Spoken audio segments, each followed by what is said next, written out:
2 years after Jacoby Ellsbury wasn't in the lineup for the wildcard game against the Astros, Headley got the same fate on Tuesday when the Yankees beat the Twins 8-4 to advance to the Alds to play the Indians. Before the game, Joe Girardi pointed to Ellsbury's speed as a reason he was in the lineup as the DH against right-hander Ervin Santana, and he went with Todd Frazier at first and Greg Bird at first. Aaron Hicks and his strong arm was in center, leaving Ellsbury at DH. "We felt that going into this, we had 3 players for 2 spots, and we knew it would be a very tough decision," Girardi said before the game. "Look at what Headley has done for us. He's done everything we've asked." The manager added he liked having Headley's switch-hitting bat coming off the bench as a potential pinch hitter, but Headley didn't play. "I understand the decision," Headley said. "I didn't care for it. Somebody's gonna be disappointed. I knew it was a possibility, but I thought I'd be in there. Everybody probably thinks he's gonna be in there."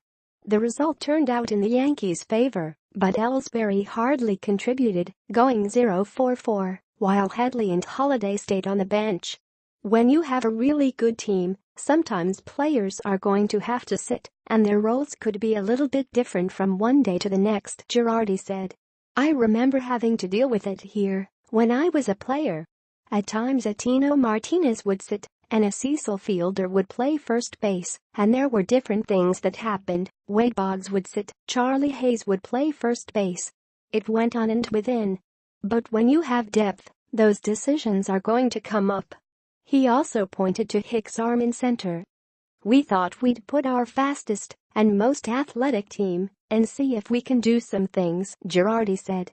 "And then from a defensive standpoint, they're aggressive and they like to take the extra base, and you get a bigger arm in center field, and that might prohibit them from doing some of that." Thanks to the win, Headley still has a chance to get back on the field. "I'll prepare myself like I'm playing," said Headley, who has a year left on his contract.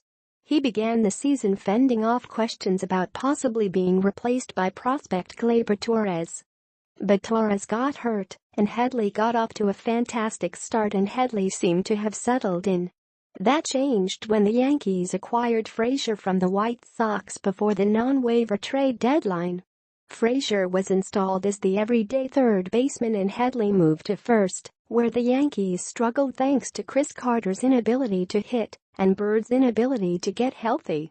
Headley thrived after the move, but when Bird returned from ankle surgery, he was given an opportunity to play on a regular basis. Headley served mostly as a DH in the final 2 weeks of the regular season, which he was unaccustomed to, and it was thought he could start there again on Tuesday, but Girardi went with Ellsbury, who stole 2 bases against Santana and the Twins last month. "He's been a pro," GM Brian Cashman said. "Everything he represents, when circumstances occur, he demonstrates professionalism.